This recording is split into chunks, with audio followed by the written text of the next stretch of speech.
Good evening, boys and girls. It's another brand new week here at HSHQ. It's Highbury squad time, and we have two brand new guests in the house, and we love to have new voices on the show. One you've heard before, one you haven't. Here we go.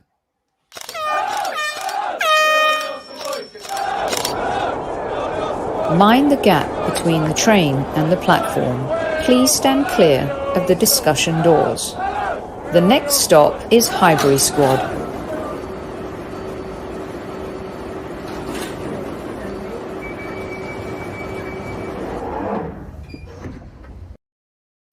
Hello, boys and girls. Welcome to another live edition of the Highbury Squad. It's a brand new week here.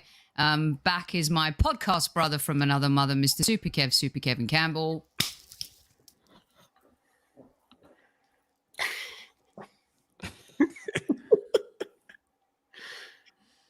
Squaddies. 100%. At ease, everybody. It's a good evening for us Gooners tonight.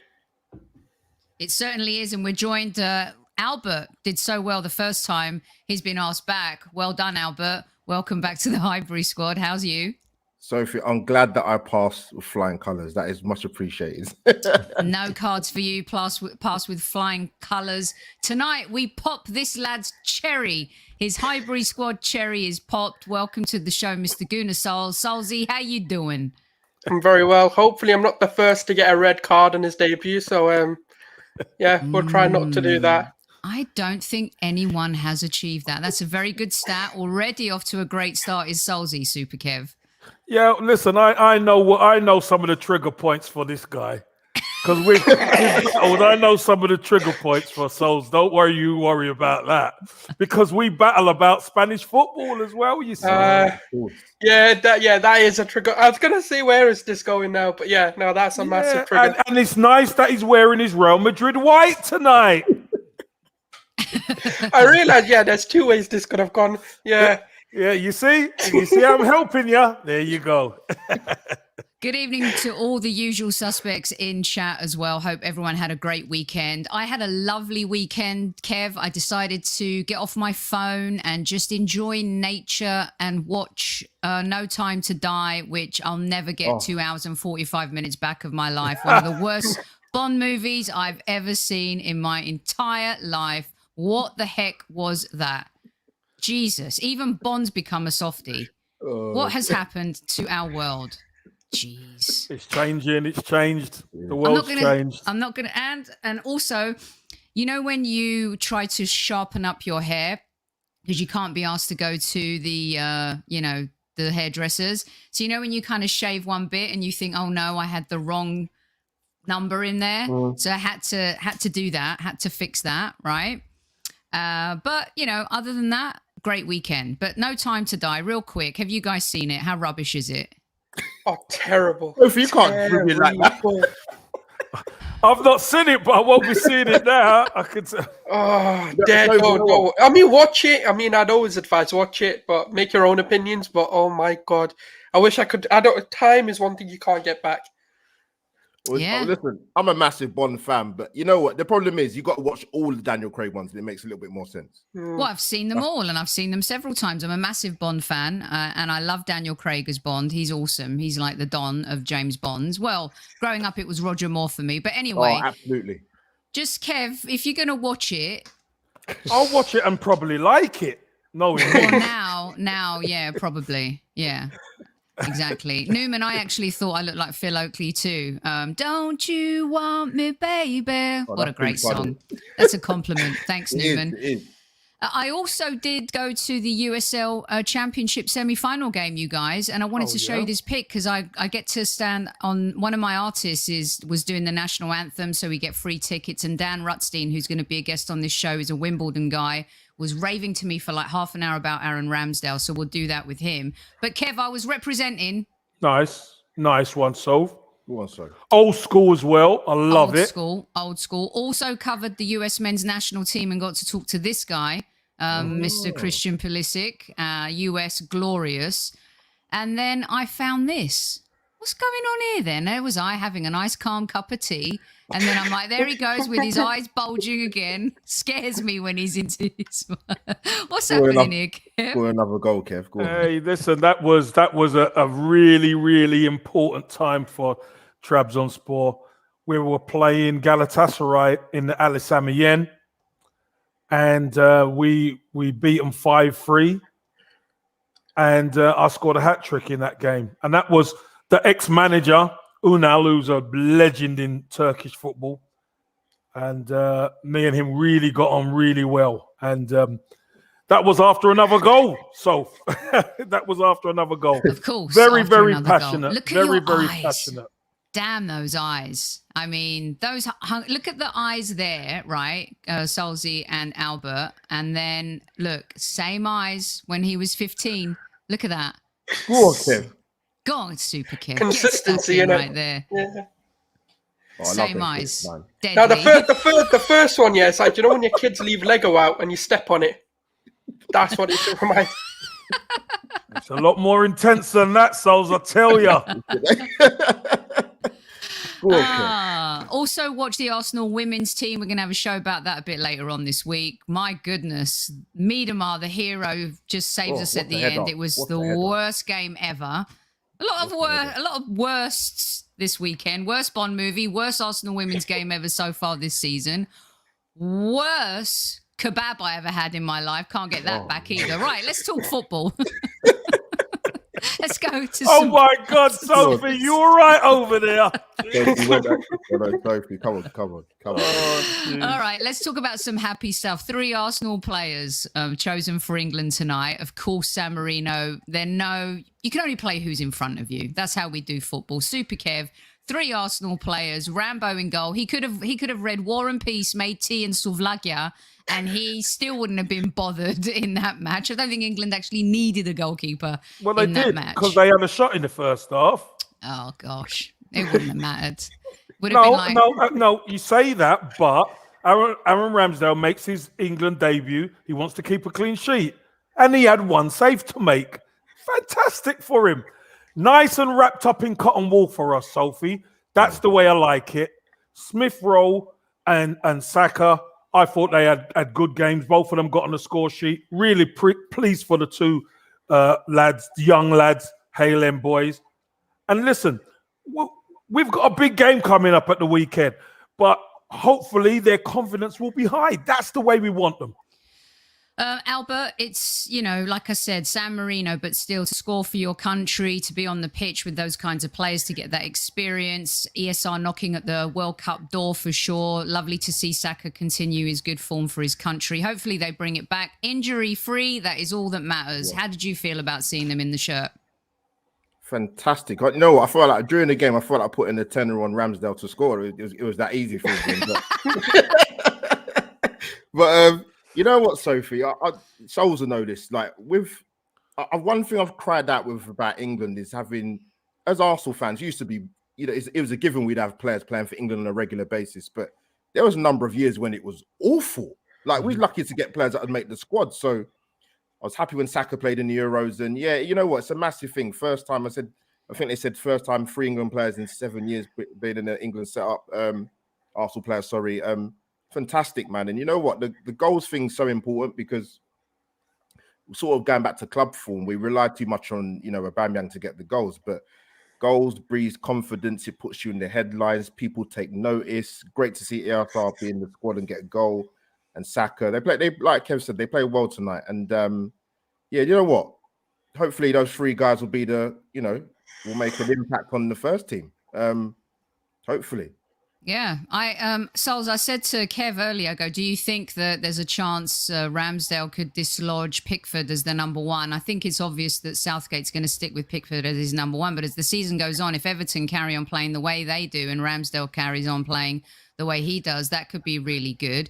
What are your thoughts on having our 3 boys play for their country, do well, and come back injury-free, which to me is the most important thing? Incredible.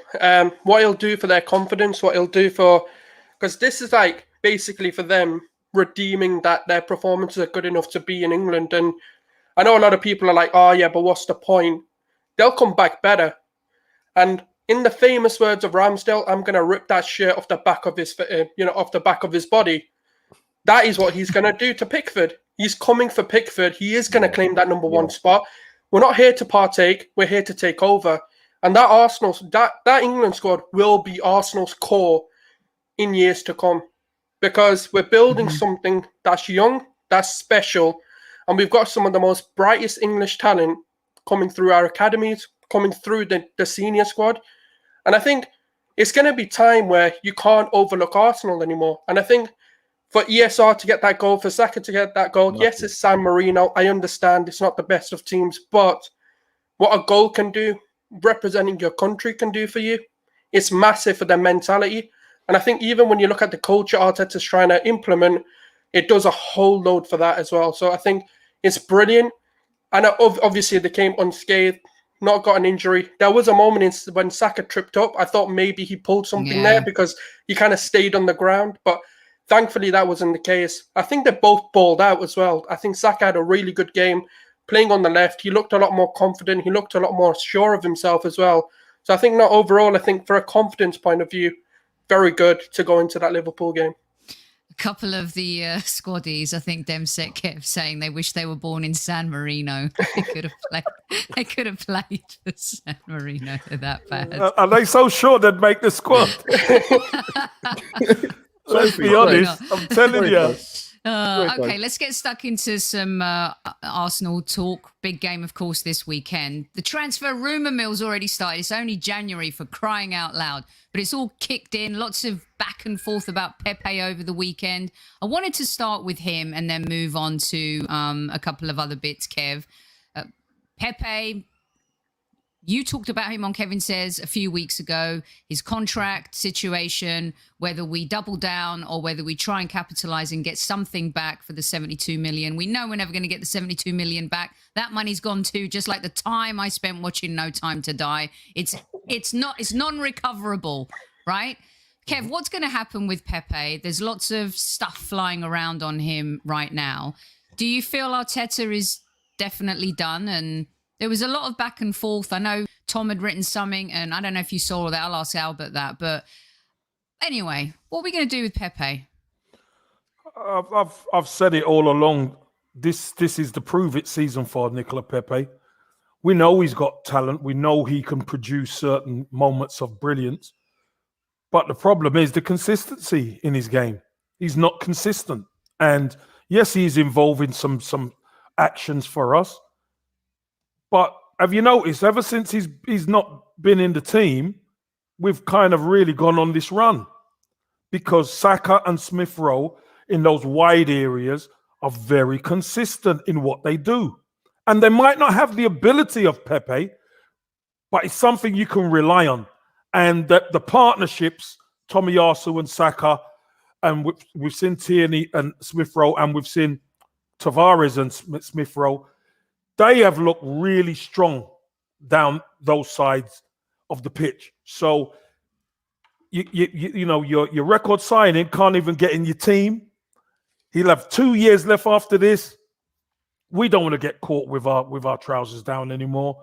So, this is the prove it year for Pepe, and at the moment, it's not looking good. It's not looking good for him. Arsenio says, and a few people, Albert, in chat, I'm not sure if Pepe's been a total flop. I think he's been a disappointment, because I do think he has come up trumps for us in certain games and been kind of a nucleus. Even if he's had like 50 or 60 minutes of bad football, he'll come up with an assist or a pass that helps us. He did it in the Norwich game. He did it in the FA Cup when we won the FA Cup. He did that quite well when he and Laka and Aubameyang were playing up front together. What is your take on Pepe's era? Let's call it chapter. It's not even an era, it's a chapter. Oh, it's a short novel, like one of those horror ones, you know, like... not even a novel. You know, the novellas, novella. It's one of those Yeah. short kind of, you know, Total Recall came from a novella and all that. That's Pepe. God, how long have you got, Soph? You know Well, what? not too long. I mean, No, you know. I won't be that long. Believe me. But I mean, even if you go to the games, and when Nicolas Pepe plays, you can just the annoyance and the frustration amongst the fan base is so evident. You're like, whoa, like it's massive. Kev's right in terms of the consistency. And my biggest problem with him is with what ESR and Saka do. Like you guys said, they might not have the natural ability of Nicolas Pepe, but what they do have over him in abundance is making the correct decisions at the key moments, which Nicolas Pepe does not do, whether he's on the left and most definitely when he's on the right-hand side of the pitch. I think there's still a chance for him this season, but I think the chance is very, very slim if it continues the way it is at the moment with the form of ESR and Bukayo Saka, because with Saka in particular, Arteta just plays him to the point that the guy's out on his feet, so he's definitely going to play. And then ESR's rich vein of form, and what they both do as well is, like I said, goals elevate your game, and at the moment they're both contributing with that in terms of consistency of performance and goals in the team. And unfortunately, it's up to Nicolas Pepe. You know, he will get a chance this season just because the amount of games we play. Yes, there's no European football, but Sophie, it's not looking good for him. No, it's not. And Sols, I think that there was a comment up here about Pepe if he had a better manager, which I'm not sure is fair considering how. I don't know if you can blame Arteta for Pepe's. Of course you can, Soph. He gets blamed for everything else. Of course you can. Blame him. I think there's times where people have wanted him on the right, on the left, like Albert said, you know, where's his best position? Then when Aubameyang wasn't scoring goals, everyone was like, well, just play Pepe down the middle. What's your take, Sols, on some of the comments in terms of if he had a better coach or a better manager? Is that fair? I don't think that's fair, and I don't even dig Arteta that much. No, because you got to look at modern day coaching, and if you think about the way that most top level managers play, they don't really play many back to goal attackers anymore. Anyway, you need to be able to take the ball on the half turn. You need to be a good ball progressor, and you need to do more than just be an attacker now. You need to be able to help out defensively now. Work rate, yeah, Pepe's got it. But for me, it's the intelligence that lacks. And I think even if you put him in a Pep system, maybe in a Klopp system, he might do better because it's more of a direct approach where you are facing the goal and you're going to get ball to feet to run onto rather than on a half turn, back to goal. So I think maybe there's a potential there with Klopp, maybe, or a Klopp system. But when you're looking at most top managers, he wouldn't suit Pep. He wouldn't suit an Antonio Conte. He wouldn't suit even a Barcelona system. So when you really do take a lot of managers out of the equation. So I think it's really harsh to blame Arteta when all he's doing is playing his own unique, sort of stamp and authority on what a modern game looks like. And when we look at ESR and Saka, the only difference is the intelligence and decisions before they get the ball. They already know what they want to do, whether they're going to make the ball pass or whether they're going to go in for goal. Whereas with Pepe, I feel like he's 2-3 steps behind and he's thinking as he's got the ball rather than before he's got the ball. And we know what separates the greats from the goods. It's people who know before they get the ball what they're going to do with it, rather than the players who get the ball and then decide what they're going to do. And that's all it is. It's just Pepe's decision-making is slower than a lot of people. And in the Premier League, you're not really got the fortune of an extra second that you might have in Ligue 1 or La Liga. So I think that's all it is. He'll suit a different league, but just not the Premier League for me. We were joking. I think I was joking with Jess. We were watching the US men's national team play, Kev, and Tim Weah, who plays for Lille, because we were laughing, no more wingers from Lille, But if you're looking to do a swap deal, knock, knock, who's there? Mikel Arteta, I'd check him out, that's for sure. But, Kev, with Pepe, for example, I find it interesting that as a club, like we still owe money on him, right? He's going to go to the African Cup of Nations. We're going to lose him. He hasn't really played. When they come back, they're all going to need a rest. It does feel like the writing's on the wall and the club is trying to move on. Do you think also that this is kind of the last turning of the key for Arteta to get rid of the Emery players and, even those that might still be left from the Wenger era as well? Is he kind of making sure he's clearing the decks to build his team even more so, considering what we've seen in the summer and the success of some of these players that come in that many poo-pooed on? Well, he has to. he has to clear who he can out. Because at the end of the day, if he doesn't fancy them, he's got to change them and bring players in who he does fancy. Because one thing we do know, if we're going to be a club who are going to be progressing and looking to challenge, we need a stronger squad. Because when we change players, we've got to be able to rely on the players who are coming in. Not have players who, look, Pepe's been at the club, what is it? This is his third season? Yeah. And we're still like, he's got talent, but no, we haven't got time for that anymore.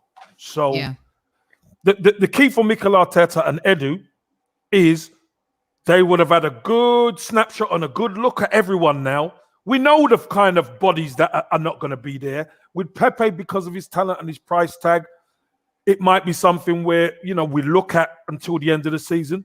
But if Pepe doesn't hit the heights that he did at like the back end of last season, he'll be moved on. So I love this from Guna Kai. Pepe gives us performances exactly how we paid for him, in installments. Absolutely brilliant. If we can get 30 million, listen, I'd take a Big Mac and fries for him right now.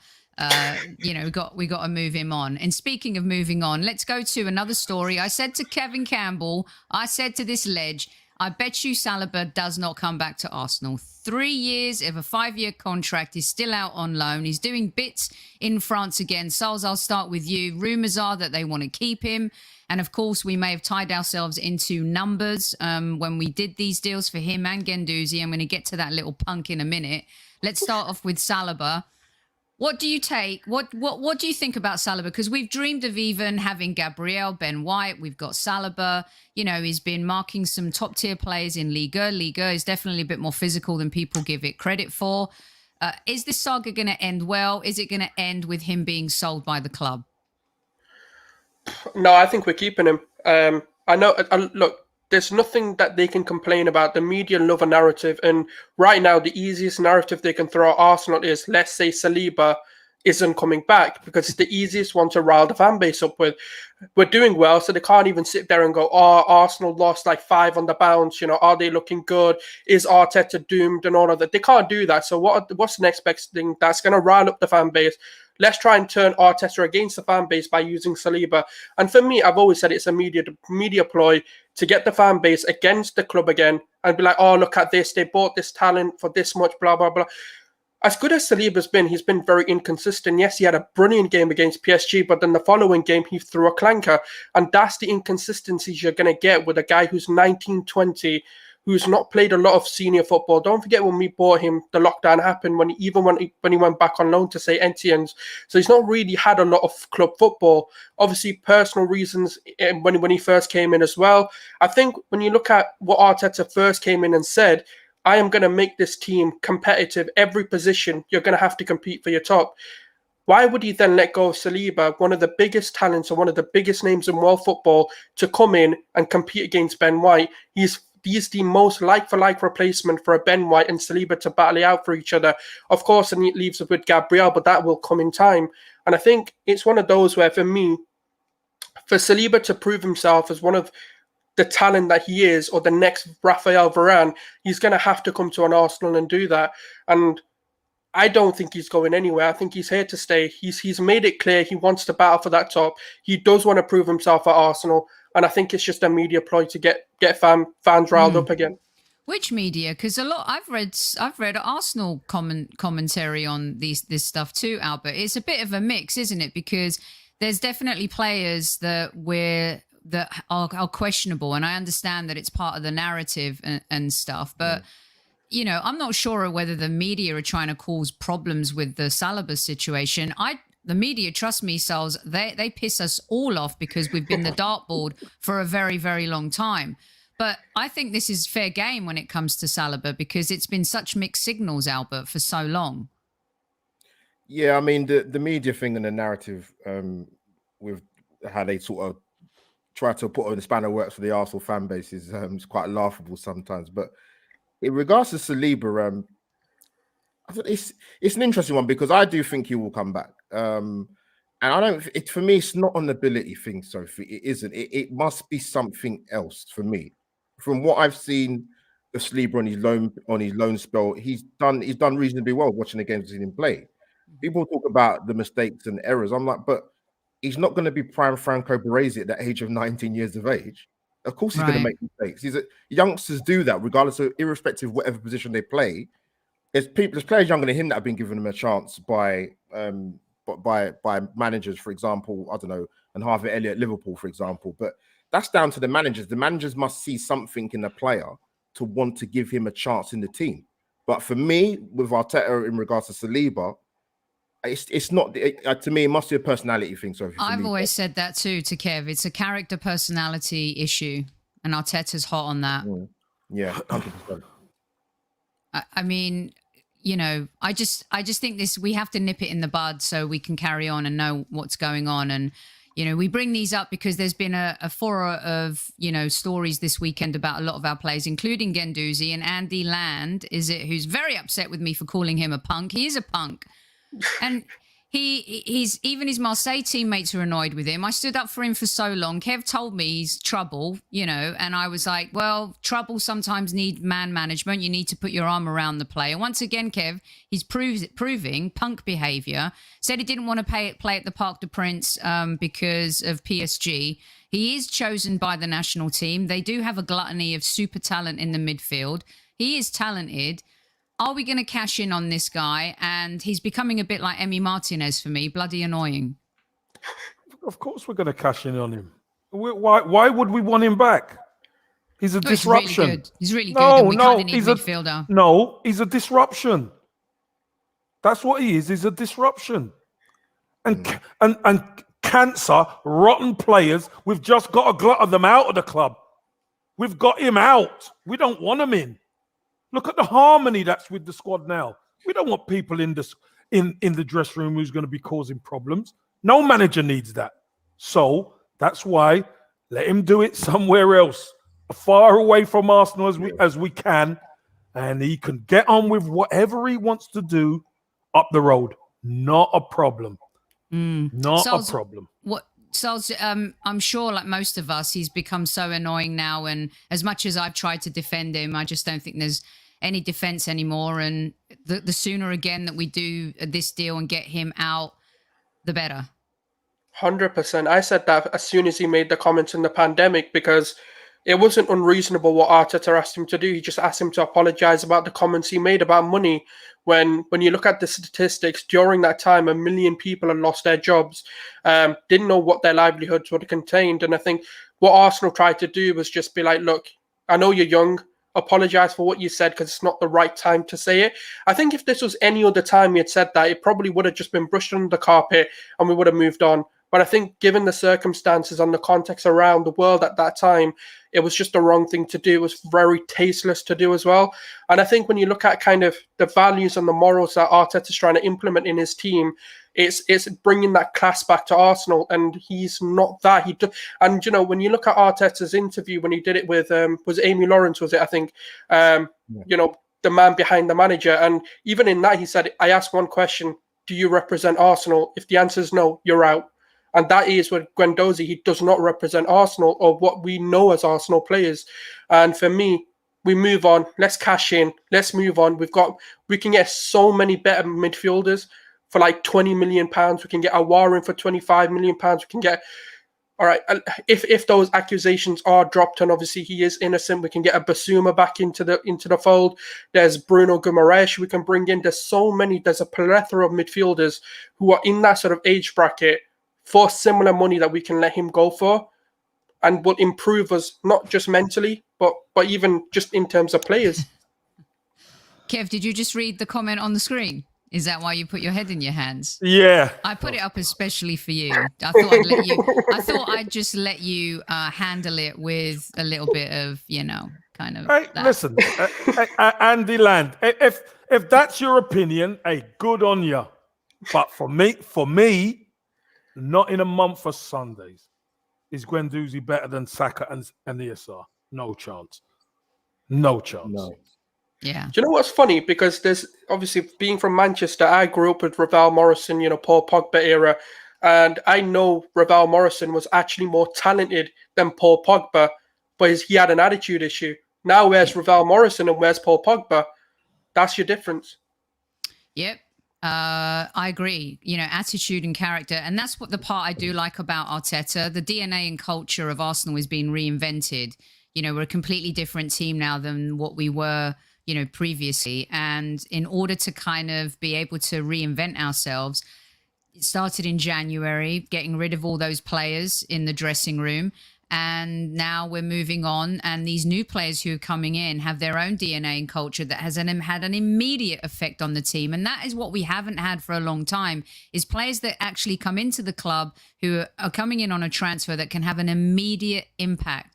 And, it's been a bit of a wait with Pepe, of course. Tierney had an immediate impact when he came in.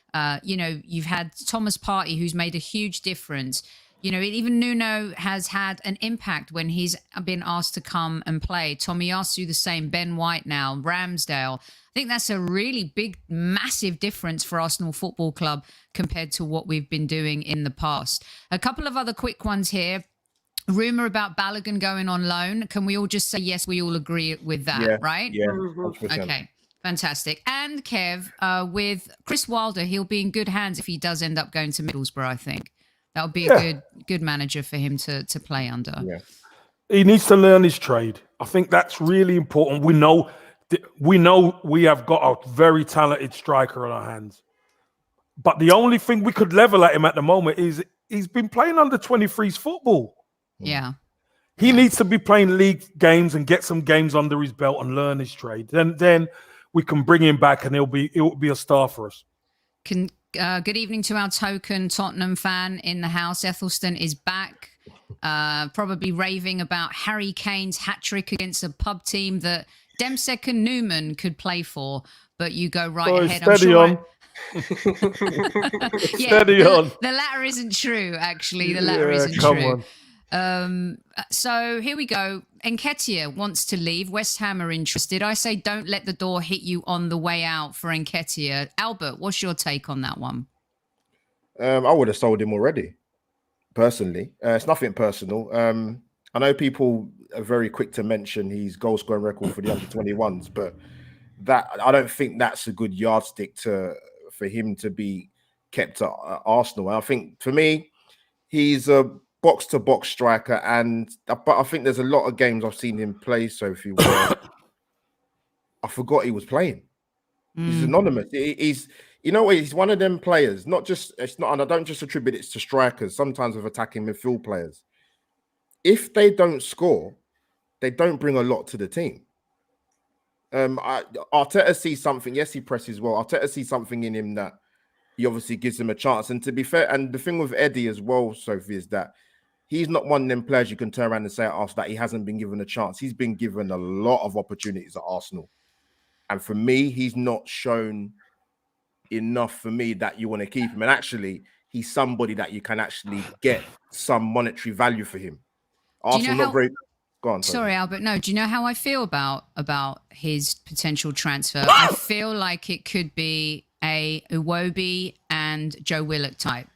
If you can get 20 million for him, which I think is a stretch. I don't think anyone's going to pay 20 million for. I might be talking out my backside, but I just think he's the type of player that we might get 10 for, Kev, at best, maybe. If you give us 10, we take it, I'm sure. Yeah, we'll take 10. And Sol's, with Nketiah, he has had his chances. But I do think, look at Willock now. He's not really doing it in Newcastle. He's on the bench. He can't even get in that team. Iwobi, sorry, Kev, that was a robbery. That was daylight robbery. And I feel like this could be the same. So let's move to you next. Okay, so that's point 234. We talked about Saliba. We've talked about Guendouzi. We talked about Pepe. I'd like to get your guys' take on, real quick, because a lot of people have been asking us for our input. We didn't do a show specifically on it. And that was the Josh Kroenke Sky Sports interview. Sols, I'll start with you. I felt like he said all the right things. I felt it was believable. And to me, the greatest thing to hear was about the fact that they're determined to kind of build Arsenal. Now, some people might say, oh, Soph, you're so naive. And, but selling to Ek is not the answer. He doesn't have half the money the Kroenkes have. What was your take on the Josh Kroenke interview? I'm about to be the most hated Arsenal fan. I loved it. Every single word I absolutely loved. Take And the yeah, heat off me, Solzy. yeah, Take the no, heat off honestly, me. honestly, because the thing is, look, let's talk business, right? Since 2018, obviously the Kroenkes and the KSE took over 100% ownership of Arsenal. Let's look from 2018. We are the highest net spending team within the Premier League. And yes, we've made mistakes along the way, but that was going to be a given because we've tried different approaches. Now, the problem that we've had in the past, I'd say from 2018 to more 2017, 2019, is we didn't really have a full path or a full sort of plan put in process where what we wanted to know. There was no communications from the club. And even Josh came out and said that, he apologizes for the way the communication has been in the past. Maybe this should have been better. But now Josh has got full reins. This is like his little pet project. Maybe, look, with time, we'll find out more. But right now, I do believe it will happen. Because even if you look at the Rams and the way they built up, the Nuggets, for example, they went from one of the oldest teams in the NFL to the youngest team in the NFL. So I do think they're trying. I think Josh, well, what we need to do is separate Stan and Josh, firstly. And I think with Josh, he is trying. He said he wants to spend the money. He wants to grow this sort of youthful team with sprinkles of talent. And I think that is what they're doing. If you look at all the rumors, if you look at all the transfer links, they're ruthless in their approach to getting what they want. For example, Raul wasn't on board with their approach, fired. Sven wasn't on board with the players that they wanted to get, fired. And that's what they're doing. Now, unless you're on the pathway and the morals that they want to partake in, you're not going to be at this club. You're not going to be in the backroom staff. You're not going to be a part of this. And I think we're getting it right. We know the plan. We were going to go for a summer transfer where we're going to get 5 to 6 players. They delivered on that promise. Yes, the talent level and the ceiling of these players, you can have that debate till the cows come home. That's not really what I'm here to question. They actually asked. We got told 5, 6 players. They delivered. They've said to us, next summer, we're going to bring in 2 to 3 world-beating players. And if you look at all the targets that we've been looking at, like Basuma, for example, we looked at Ruben Neves, for example. We wanted to get Lautaro Martinez in. We are looking at very highly sought-after talent here. And I think we need to give them a chance. Of course, this all can break down if they don't deliver in January and in the summer. That's my reservations at the moment, is will they continue to deliver? And if they do, there's no reason but to believe what he says. Albert? Oh, Sophie. The problem you've got is I can see why, I don't know if hoodwink's the right word, why a lot of people might get suckered in. I mean, even with when we had the interview a few years ago, Laura Woods with Vinay and Raul spoke brilliantly, spoke very, very well. I can understand why it'd be very, very believable, but are they more transparent and a bit more communicative because of what happened with the Super League? If that wasn't around, that talk, would the interview have happened? What some of the stuff some of the potential positivity you're hearing from Josh using certain buzzwords, would it be believable? And I think that's the issue with some of the Arsenal fans. Probably they don't trust them. They've never been trusted. That's the problem. When you start from a position where you've never been trusted, yes, you can speak well. Yes, you can come out with fantastic sound bites and use buzzwords and the cold Monday night in Stoke, which sounded ridiculous, to be honest, back in the summer. But Sophie, I believe it when I see it. Like I said, when you start from a position of distrust, it's very difficult to change the mindset of the Arsenal fan base globally. Yeah, it is difficult. Super Kev, you follow the NFL here. I tell you, the Rams are going for it big time. The Super Bowl is at Stan's big Star Trek stadium house, SoFi Stadium. It's unreal there. They've really gone all in for the Super Bowl. They want to they want to be in the Super Bowl because it's being played in Los Angeles. Kev, do you agree with Albert and what he said too? Is this not the first transfer window where they're kind of showing a little gumption, or is it just because he's not putting his hand in his own pocket, and until he does that, Arsenal fans will still not trust in Josh or Stan? I think what we've got to do is we've got to look at the big picture, because at the end of the day, The reason why they're not trusted is because the club haven't been where we want to be. Let's be honest. If the club get results, then people might take them a bit more serious. That's the way this thing works, whether we like it or not. Because you know what? If we'd have won a couple of titles, there'd be no problem.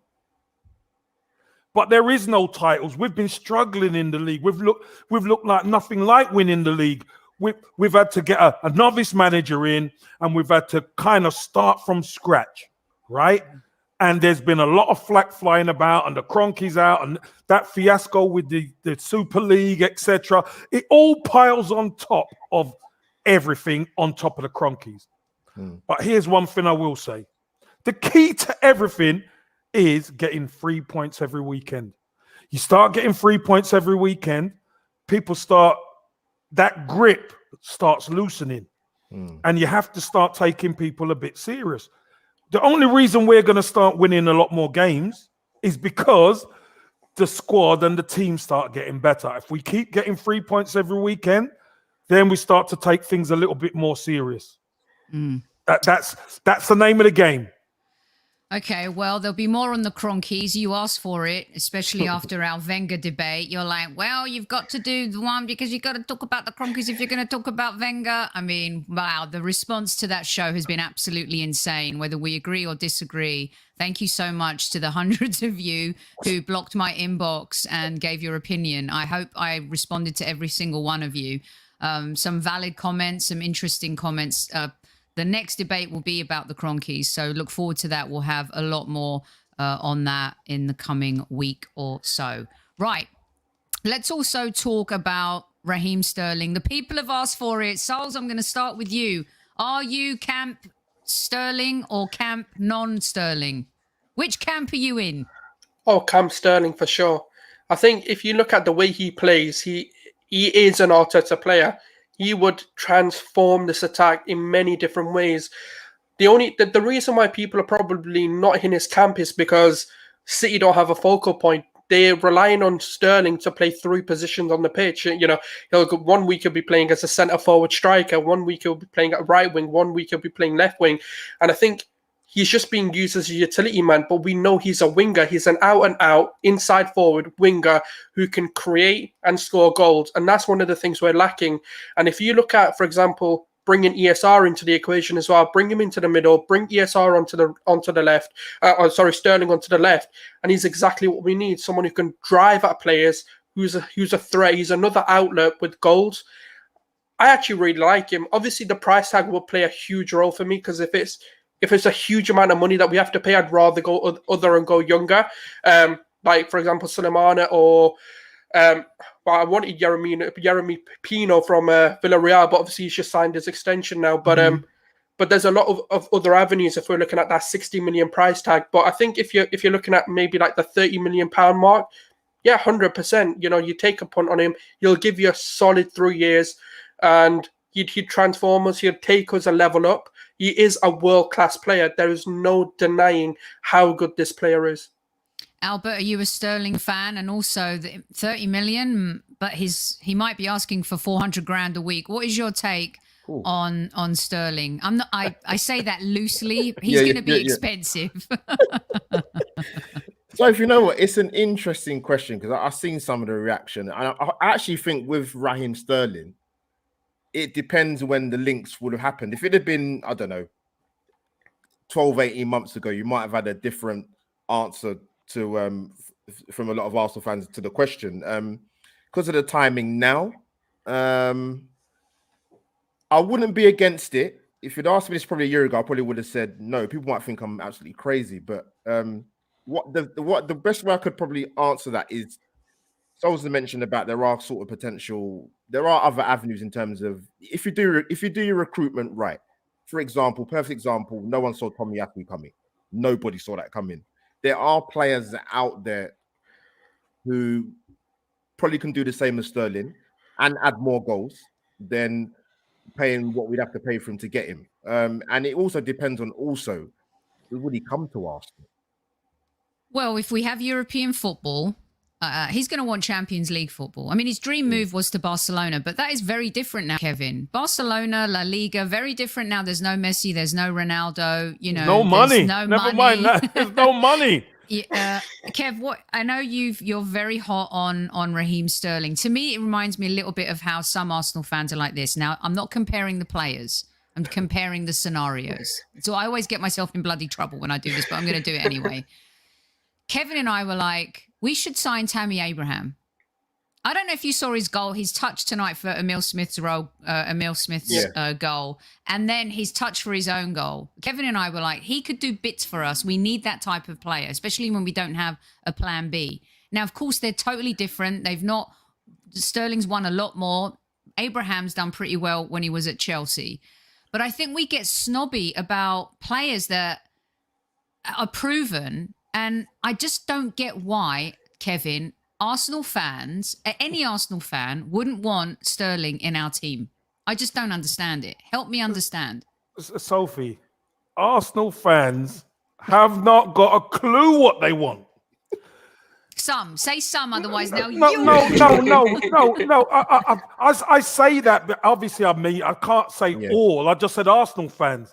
The ones who question, remember, don't forget, Sophie, they questioned Ramsdale, they questioned Tomiyasu, they questioned Ben White, they questioned Odegaard, everything gets questioned.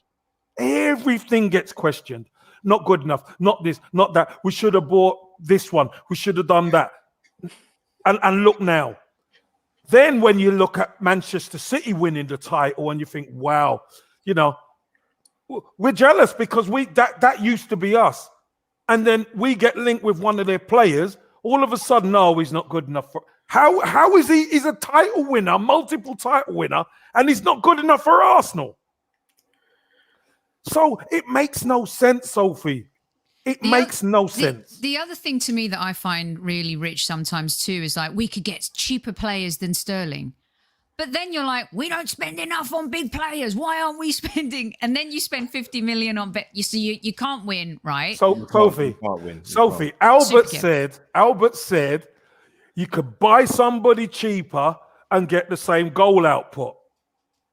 Now, Raheem Sterling has scored consistently 20 plus goals from wide for Manchester City. If we can get a player like that, Albert, cheap, we would have signed him already. I don't know if Arsenal's recruitment, Kev, mate, to be fair. No, but think about it. We would have signed him already. Those sort of players, trust me, are not readily available. Players who get 20 plus goals a season from a wide position. Wingers especially, yeah. No, sorry, mate. Sorry. That is a special touch. Real special.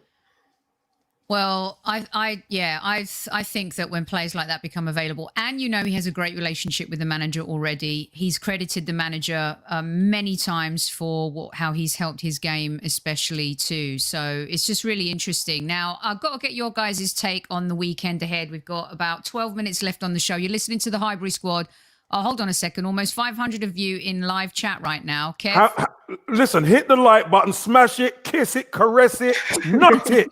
Do what you have to do, but we want them likes, guys. Come on now. You got a nice 4-ball here, giving you the best Arsenal content. Hit that like button. On the way in or on the way out, or Sophie's going to take your head off with that samurai. That's how my hair looks today, Kev. My self-cut hair. Love it. Brilliant job. Just like I stepped out of a salon.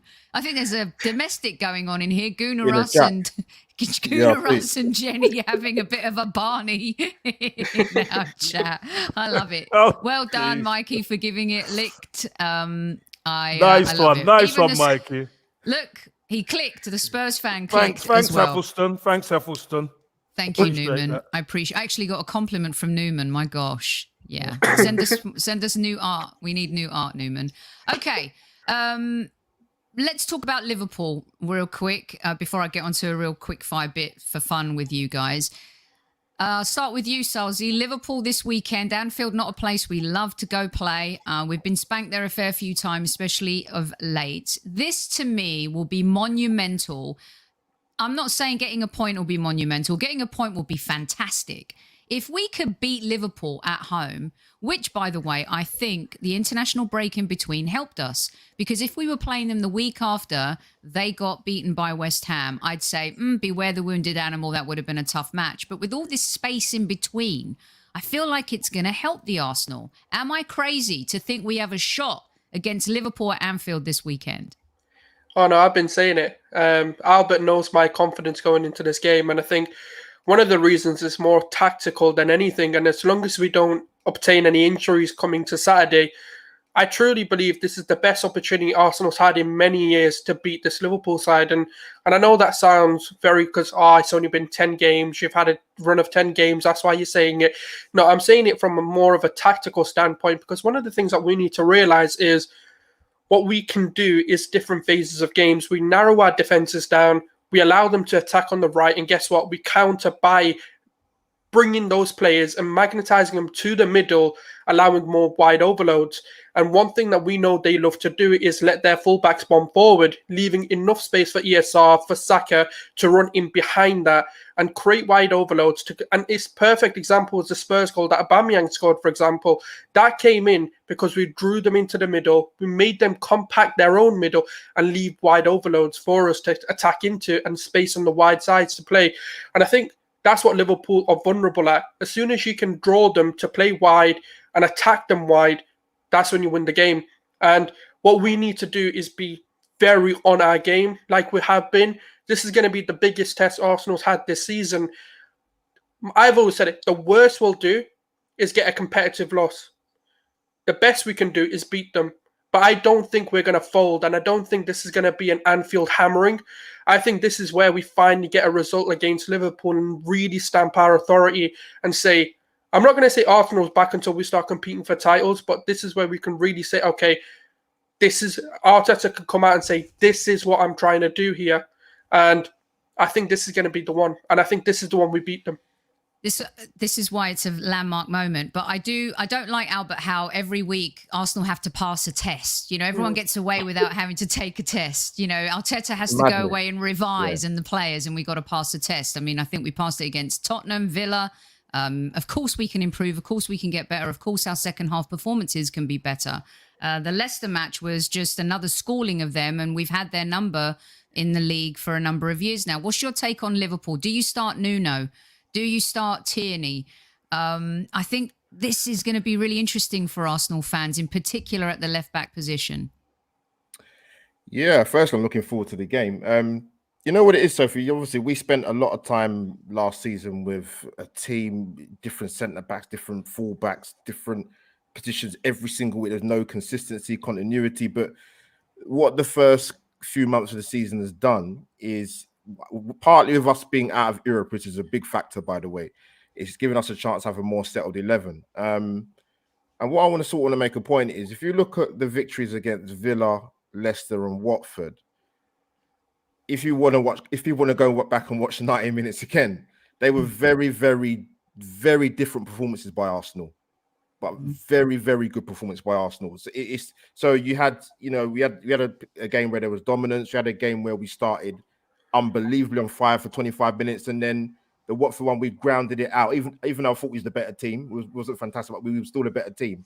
But there was 3 very different performances, and I think as Arsenal fans, we can take that going into Anfield and actually go there not thinking we're going to get a pummeling. Yes, they're a very good side, obviously, and we've not won at Anfield for a long, long time.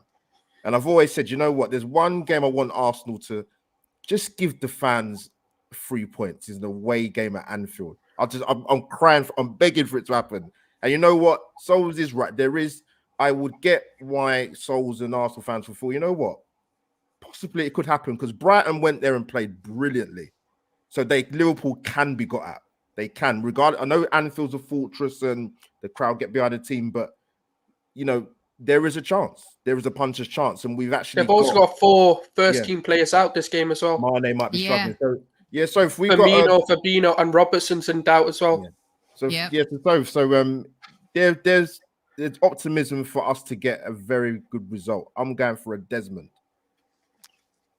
All right. Super Kev, We've talked about the importance of Thomas Partey. In this game, you've got to have a Thomas Partey. I don't know if the rumours are true. A couple of people have mentioned that Aubameyang might be injured. I haven't seen, heard any of that just yet. Are you keeping the same starting 11? How about I just simplify my blah, blah, blah with that? Are you keeping the same starting 11? Super Kev. If Partey's fit, he plays. That'll be the only change. If Partey's fit, he plays. If he's not fit, obviously, then you look to keep the same 11 that's probably started against Watford. And Sophie, I just want to touch on where you say, you're done with all these hurdles and tests and all that kind of thing. That's the name of the game for a football team like Arsenal, who we're looking to progress. Oh no, I just think the media who but it is a test. No, my point is, it actually is a test. It's a test for us, and the more we get over these tests and get through these tests, the better we're going to be as a team and as a football club, because we know going to Anfield is as hard as it gets. Let's be honest. Yeah. Kev, I agree with you. I just don't like the way they mock us, the way they talk about it being a test for us. We all know that as Arsenal fans, hey, if we're in this position come December and we're still rolling, especially during that Christmas period, we have some forgiving fixtures. We got Norwich, we got Wolves, we've got an EFL Cup sandwiched in between. Yeah. And at the end of the season is where Arteta's going to be judged. We know he's going to be here for the entire season. That's where I get kind of annoyed with the whole test thing, Super Kev. But if we do get a result here, this is a huge hurdle the team will overcome. Well, here's the question, Soph. Here's the question. If we give a really good account of ourselves, win or draw, what does that say about this regime? Because remember, few weeks back, he was going to be out, the manager, and we were all crap. And now look at us. So from then to now, when we're going to Anfield, we're going there with some optimism, which is what we want. We want to be able to go into these games thinking we can do something. The key obviously is whether they've got players missing or not. You know how tough it is at Anfield to get anything, because that crowd play the 12th man as well as any team in the world, right? So we have to go there. We have to defend properly. We have to be rugged, dogged. And when the chances come, we got to take them. And here's the other thing, Soph. Do you remember when we played them there last season? We had chances to take them out. Yes. Mane should have been sent off for that elbow on Tierney, etc. We made a good account of ourselves, but we weren't that team yet. We might just be the team this time. So we might be the team. I agree with Kevin too. We can't concede early, because that's. Yeah, but I know we've been a different team even when we concede with this particular Arteta team too. But I just don't feel that having to overcome that adversity for us. We've got to take the lead, so yeah, we've got to take the lead. I completely agree with that. And Salah is probably playing some of the best football of his life. Some people argue that he's playing the best football of any player around the world right now. And it's going to be tricky for us. Where do you think our biggest challenge is? And I'll start with you real quick, Salzi. They talk about, Vinny thinks it's up front. What's your response? Oh, it's probably stopping that, the man at the moment, Salah. I think if we can stop him and Trent, we stop all their outlets for me, because even if you look at Mane, most of Mane's goals are coming from Trent's crosses. As long as we can stop that right-hand side, our left-hand side, from any attacks are coming in, I reckon we stop most of what Liverpool can do, because their midfield is dramatically weaker than what we were hoping to go into, because I don't think Henderson's fit enough. I think Fabinho's only just coming back from an injury. I think Milner's out as well with something. So either the players are returning So I do think it's got to be Salah and Trent are going to be their biggest, because I don't even think Van Dijk's been as good since his injury as he could have been. Joel Matip for me has been their main defender. So Robertson hasn't looked to the heights. I think Alisson's struggling. Yeah, Alisson's been struggling. Yeah, that's another thing. Our set pieces are going to test them, because if you look at West Ham and the way they play and the way that we knock on our set pieces, I feel like that's going to test them, because we crowd the keeper, and that's what West Ham do. And I feel like that's going to be another thing that undoes them, because we're going to look at that, and Yova's going to be like, we're going to do that as well, because that's exactly what we've been doing. We're going to get Ben White or Gabriel to be on Alisson, with depending on who the midfielder is, to just rough him up a little bit, and the knock-on's going to be on. And I think there's many avenues that we can use to beat them, but even Tsimikas has been better than Robertson. So I feel like Liverpool haven't been firing. Yes, West Ham could have woken a sleeping giant in that, like, you know, and really given them a wake-up call that if you want to win the league, you've got to step up. But stop Salah, stop Trent, and I think we've got this. And a lot of people in chat saying Nuno's the one to stop Salah over Tierney in terms of maybe being more physical. I think Ainsley. With him. Yeah? I think he drops into left back in the midfield role and plays that sort of Xhaka-esque role. And it's actually going to be Nuno who stops up top, and he's going to press more further up on the pitch. And Ainsley's going to be the one covering at left back. And I think that's the way we stop them, double team them, have one press further up and have one drop deep. Kev, what do you think about that? No, left back's got to be able to deal with him. You got 4 guys there and a goalkeeper. Yeah. It's 5 against 3, isn't it? It's 5 against 3. Listen, our midfield, if we're going to have our midfield going out to left back, then we're undone. Yeah, we're going to be in trouble. We're cooked in midfield. And what they done to us last season, they're going to try and do again. They're going to try and commit men forward so we cannot get out. Because they know we want to play out. So they commit extra players forward to trap us in there. What we got to do, we got to be smart how we get out of there. And that might come from good play from Ramsdale. He could prove to be a difference maker in the way we get out of their trap. But if we can't get out of their trap, guys, it's going to be a long time, long day. Definitely. And I think I thought I had it up, but I put something else up. Someone was talking about Tsimikas, and he's done really well deputizing. Yeah. And we saw, do you remember what he did to us in the Europa League at the Emirates, guys? People keep saying, "Oh, Robertson's injured," and da-da-da. It's worse. I don't want to play him. I'd rather Robertson play right now. Yeah, and I agree. Sophie, you're right. Sophie, don't look at who's not going to be playing. Yeah. Liverpool at Anfield, whoever plays is as tough as it's going to get. Trust me. And then, Albert, when you do look at the Brighton result and you look how Graham Potter set up Brighton against them, and a lot of facts, a lot of people say, well, West Ham beat Liverpool. Brighton got something out of Liverpool already, including our friend Gunnar Russ saying that, you know, it didn't help us seeing West Ham batter Liverpool. They didn't batter them. They beat them 3-2. Do you even take that into account? Is that because we have seen topsy-turvy results so far this season? Does that hurt us with the teams that have already got something out of them? Not really, in my sort of humble opinion. But in regards to how I think we kind of, what's the most important thing? It's, to be honest, I thought it's been the cornerstone of some of our results this season. It's been our defensive displays. We are going to be absolutely tested, and if we're going to get a result, that's what's going to get us a result. There's going to be games where you might get 1 or 2 chances, and we have to be ruthless, but that's going to come from our defensive display, and we will be tested. So White and Gabriel and Tomiyasu and Nuno, when he's come in, have done fantastically well on Ramsdale.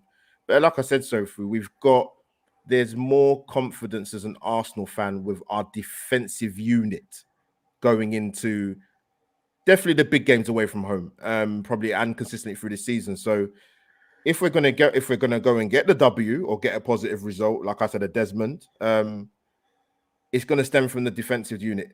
It's 100%, because Liverpool start games very, very well, particularly Anfield. That first 20-25 minutes is going to be brutal. Critical. It's like the opening of Cliffhanger, you know. Albert, I'll tell you one thing.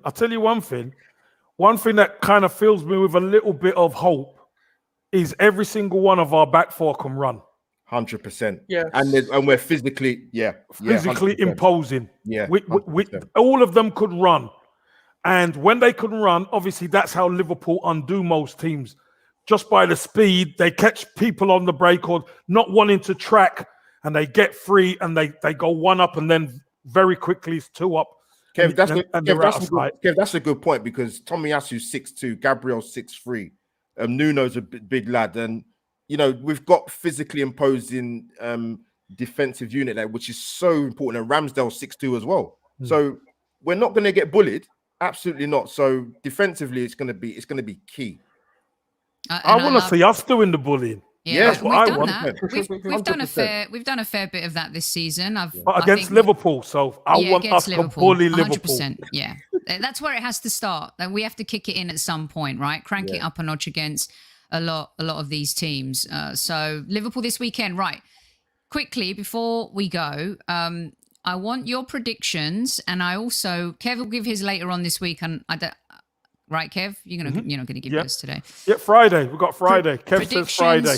From our two very special guests. We're not going yet, Tammy. I've got something fun lined up for 30 seconds. We're in Sophie time right now, so everyone just hang around. Predictions, and if you had to pick a man of the match, like hindsight, you put your crystal football, look at your crystal football prediction and who you think our man of the match will be. I'll start with you, Albert. Well, I've already given my score, so I'm gonna go for Desmond. But you know what? I feel like I might change. You did. I might change my mind later in the week. So if you know what I mean, I might get a bit confident, a little bit more brave. But I think man of the match is gonna be our Calypso Brazilian king, Gabriel. Love him. I love that word, Calypso. Such a good word. Solzy, what about you? I'm going to go out there. I'm going to say clean sheet incoming, 2-0 win. And I think ESR is going to run the show today. Oh, well, Saturday, should I say. Kev, do you want to go in on the picking a man of the match ahead of the game if there was going to be one? I think I agree with Albert. I think Gabriel is going to have to be the Colossus that he is for us if we're to get anything out of the game. If we're to win, the whole back four and Ramsdale are going to have to play well. That's for sure. But I still think Gabriel is the key for us. If we can get him being that guy. Yeah, 100%. If we could get him being that guy, then I think we've got a chance.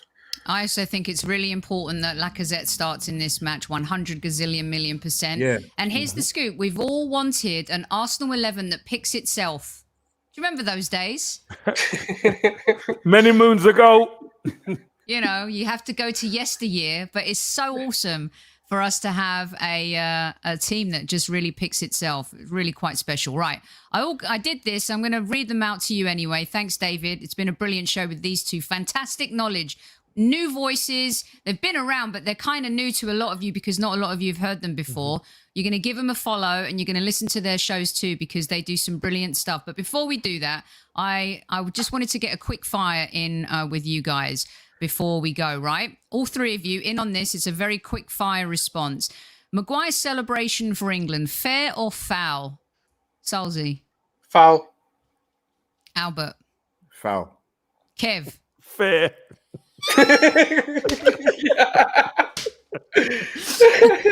Why, Kev? Why not? Why not? Yeah, I why should do not? that more often with you on the show. Hey, why not? It's fair. That's fair. He's been getting a lot of stick from a lot of people, hasn't he? So it's fair. Put it down their throat, ram it down their throat. Would you have done that? Of course, I've done many of things, mate. In celebrations, I've done many of things for celebrations. I'd say it's foul. I would have done the same, to be fair. But Yeah, I do think it is a bit foul, though, isn't it? If you're getting a bit of stick, it's a bit of banter back. It's fair. Yeah, let that form continue to December 2nd. All right. Harry Kane scoring for England. Kind of love it, but kind of loathe it. Kev. Look, it is what it is. As long as he's not doing it for the Spuds, I don't mind. Do it for England, I'll settle for that. Not for the Spuds. I want them struggling even more so with him in the team. Let's be honest. Albert? I have to say the same as Kev, but you know what? I have to admit that penalty. Wow. Oh dear, the second one. That is how you take a penalty. That was something else, man. Unsavable. Are we lauding a Harry Kane penalty against San Marino? Is that what you're doing right now? No, the second one for technique. It was. Yeah, top bin, yeah. Yeah, that was something. Yellow card for Albert. Thanks, Sorry, cannot have that. Albert goes in the book. Jesus Christ. I mean, if it was against Real Madrid in the Champions League final, I'll give it to you, Albert. No, Albert is in the book for crediting Harry Kane for his technique for his penalty against San Marino, the pub team. That is, you're lucky that isn't a straight red, Albert. Well done. You're in the book. Solzy, what about you? I loved it. It just told every Spurs fan, I don't want to be at Spurs. That's what it showed me. As soon as he went to England, he started scoring. Like, it's brilliant. I loved it. Oh, I love that take. I don't know what colour card you get, but you definitely don't get a yellow or a red. You escape that one. Okay, Gerrard to Villa. Will he succeed or fail? Super Kev. Oh, wow. I think he'll succeed to a point. It depends what is success Exactly. for Villa. That's the key. That's what you got to look at. Are Villa going to be challenging at the top end of on the Premier League? I don't see that. Is he going to make them better? Is he going to improve them, which is a bit of success? I think he will. So that part of success, yes. But Villa challenging, I just can't see it. Albert?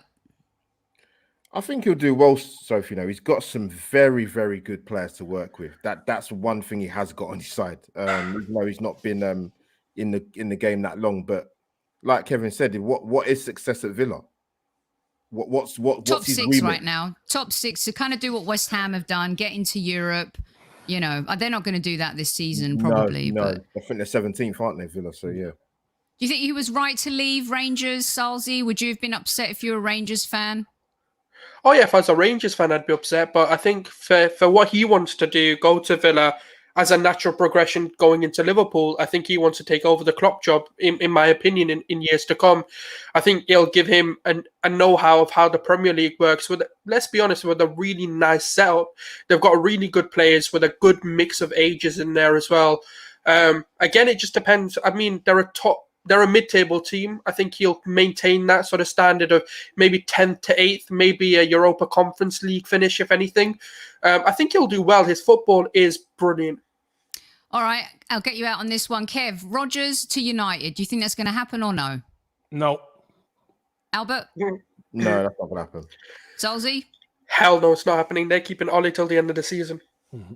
And the longer he reigns, may he reign, may he be healthy always. Keep him at that wheel because we absolutely love it. Right, that's it. That's all we got for you this Monday Madness. A brilliant round from Albert and Souls. Well done, well done. Let everyone know where they can find you. Albert, you go first. Yes, thank you, Sophie, once again for letting me grace your channel and Super Kev. But yeah, Albert JT, you got my channel. Very easy to find on YouTube. Twitter handle @AUMO57. Very easy to find. Cool. And you're also doing a new show on Lee's channel too. I am. Thank you for reminding me of that. Lee's given me a brilliant opportunity on the show to do my own show on a Tuesday at 7 p.m. So I appreciate the opportunities. It's been fantastic, honestly. Brilliant stuff. And Guna Souls, let everyone know what you do, where they can find you too. Oh, yeah, you can just find some wacky, takes on football, some Kroenke propaganda at the moment on Gunnar Souls on Twitter. And obviously you can follow, you can also watch on She Knows Arsenal. And if you follow me on Twitter, I pretty much retweet where I'm at. So that, well, yeah, thank you for having me. Obviously, it's been brilliant. Excellent. Great stuff. Brilliant stuff. We'll be back tomorrow night with the Tuesday-ish club. Super Kevin Campbell, it's over to you. Well, everyone, squaddies, look, a big thank you to Albert and Gunnar Souls for coming on. Absolute love their insight, love their energy. Great guys. And listen, I can't wait for us to be on their show, Sophie, to return the favor at some stage. So that's nice. It's coming. It's coming. That's fantastic, Albert. Hostess with the mostest. There you go, with the big H on her jacket, It's on her coincidence, by the way. varsity jacket. Yes, hostess with the most is Sophie. Thanks again, Sophie. Another big week for us, Soph. So day one out the way. And I've got to salute the squaddies as always for joining us, putting all the comments in, making us laugh with some of the comments, giving us plenty of stick, saying Albert should get a red, which is out of order, by the way. Yeah, I did see that. Did you see that? Yeah. I know you said that. Yeah, Damn out of order. But that. listen, guys, we thank you for joining us. Have a great evening, afternoon, morning, wherever you are in the world. Take good care of yourselves. We love you, and look after yourself. And you know what, squaddies? At ease.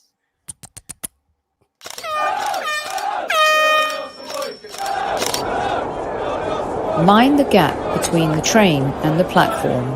Please stand clear of the discussion doors. The next stop is Highbury Squad.